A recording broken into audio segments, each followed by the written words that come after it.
Have you ever wondered where to start your next big hiking adventure?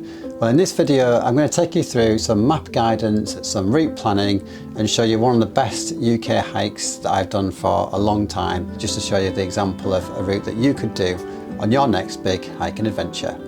Okay, so let's jump straight into the map then, and as you can see there, Scafell Pike is the location of choice that I've gone for. And I'm just using Google Earth here just to demonstrate different route maps you can take, and you'll be able to get good sight of elevation and route planning through Google Earth. So it's quite a good way to find out different things about some of these routes before you actually get there. And one thing to note straight away is Wasdale Head car park, which you can park here and also take the direct route up to Scafell Pike. You can see that route there that goes up to the right hand side. Now, that is the direct route to Scafell and the most popular one. So what I did was I actually went left further down towards Great Gable, and you take the corridor route, which is actually a longer way around, but actually it is also a fantastic route to take. There is another car park that's further down, and it's near Lingmill House, and this is free parking. And if you follow the road straight down, once you've parked here, you'll get to Wasdale Head Inn, which is obviously a really popular part of the Lake District in this area because there's not a lot else actually in this area. It's just a lot of kind of farmland and mountains, obviously. So as we follow the road down here, and what that will do is it'll bring you out to a bridge crossing, continue past the bridge, but then once you keep on going down this pathway, it does fork between going straight on to the right there and also a left kind of direction. You want to take that left, which will then start to give you that kind of incline, which probably doesn't seem like it's much of a climb, but it does start to kind of make you realise you are on a bit of a hill walk here, but it's not too severe really. And once you've been on this path for maybe about 20 minutes, 15-20 minutes, something like that, you will get out to Styhead Tarn, which also has a stretcher box, but this stretcher box is actually really obvious to see on the actual trail. Now, I actually thought that the stretcher box was going to be in a different direction than it was, and as I kept on walking around this corner, it actually was in front of me when I actually thought it was going to be around the other side. But it just kind of was a really good reference point to then know the kind of next direction that I was going to take. Yeah, so heading straight on in this direction, and I knew that this was going to be a bit more climbing. I was only maybe about 300-400 metres high at this point, but there is a really good reference point next, again, which is Sprinkle Tarn. And I knew as soon as I got there, it just gives you a bit of safety to know roughly where you are, especially in these conditions when you can't really see much with the kind of low cloud that is kind of going around here. Just seeing some of the mountains and the kind of snow on top of them as well was just pretty awesome. I definitely knew I was in the Lake District at this point. It was really, really cool. And essentially just keep on walking up this path, and it does start to open up now towards the top of this kind of hill climb. And the best thing about this bit is that you start seeing Scafell Pike, which is the kind of really nice mountain in front of you there. But essentially you're kind of pretty much now on the top of the route where you can really start to see everything opening up. And as you can tell by the footage, there is an absolutely unbelievable day with a inversion. So I'm now above the clouds, but to get these conditions being so rare, it was just absolutely amazing just to see these views and just to see the little mountains kind of peeking out of the cloud cover that had obviously dropped with the weather conditions.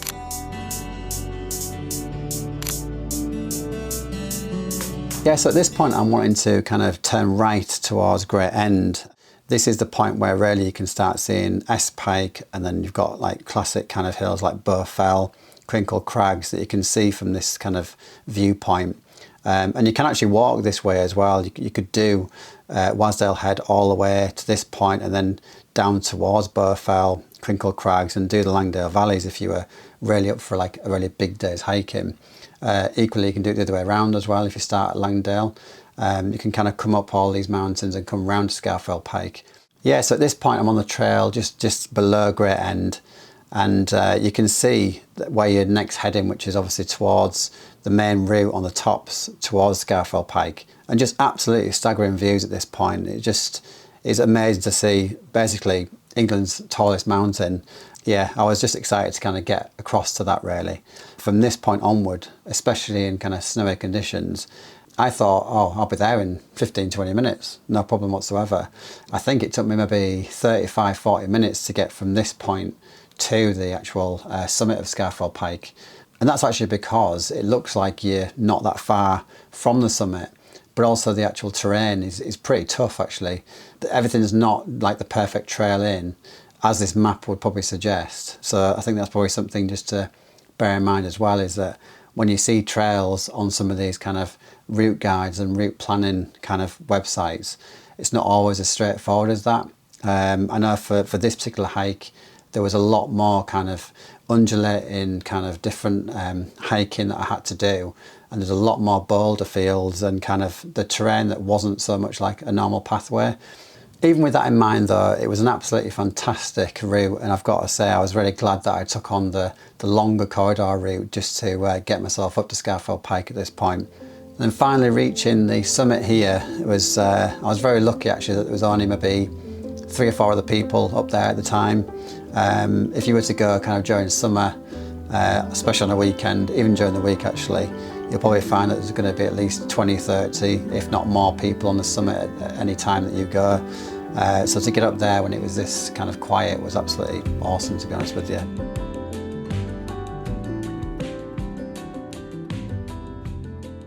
I think at this point it was around 2 o'clock in the afternoon, and it would be getting dark by 3:30, 4, so I was quite mindful that I needed to actually get back into the clouds and then down easily enough before it got dark. So this is actually really simple to find, and you basically just do follow like a really well kind of, well, not signposted, but it's really obvious that the route that takes you down is just the route that everyone kind of comes up towards like Limb Mill. And this just basically kind of, you just follow this round. It's really, really simple. The only thing that I found was when I probably got down towards the kind of latter end of this little route was that actually you could see the clouds kind of starting to appear again as I kind of lowered my elevation. I wasn't too sure if I was supposed to go down into the clouds or kind of continue going straight up towards the right hand side. So what I did was I just kind of carried on to the right and thought, oh, I'll just go up and see what that's all about, because I'm not too sure if I need to go over this and then down. So as I climbed a bit further up and I went over towards the top of this next kind of mountain climb, it kind of came to a bit of a abrupt end, to be honest with you, because I came out to this, which was pretty severe, to be honest with you. And there was absolutely no chance I was going to be kind of heading down this route just because of how severe the actual drop was. Yeah, so I backed kind of back away from this, as you'd probably expect. Went back onto the main route and kind of headed down into the clouds just to make sure that I wasn't going to go off into some kind of place that was going to be quite dangerous. And so, yeah, I just basically followed what I felt like at the time was the right direction. Again, it's quite difficult to really know exactly where the route is, especially when it's so much cloud, because you can't really see, you know, beyond, you know, 4 or 5 meters in front of you. So it was kind of felt like it was the right direction to take.